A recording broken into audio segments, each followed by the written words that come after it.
Hello বন্ধুরা, শুভ সকাল।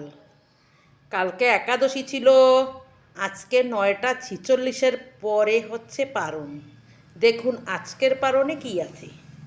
আজকের পারণে আছে সাদা ভাত, আলু ভাজা, বেগুন ভাজা, কুমড়ো ভাজা, ছোলার ডাল, নারকেল কুচি, পাঁচফোড়ন, শুকনো লঙ্কা দিয়ে করা হয়েছে। আছে আলুর দম। বন্ধুরা, নূতন আলু দিয়ে দম করলে খুব টেস্ট হয়। দেখুন বন্ধুরা, আমাকে লাইক, শেয়ার এবং সাবস্ক্রাইব করুন। আমার চ্যানেলটাকে সাপোর্ট করুন। সামনে এগিয়ে যাওয়ার জন্য আমার পাশে থাকুন। ভালো থাকুন, সুস্থ থাকুন। সঙ্গে আছে মিষ্টি।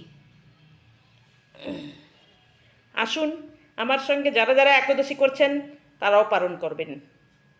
বন্ধুরা, সবাই খালি আমার ভিডিও দেখে, কেউ একটু লাইকও করে না। বন্ধুরা, একটা লাইক করে দিন। ভালো থাকুন, সুস্থ থাকুন।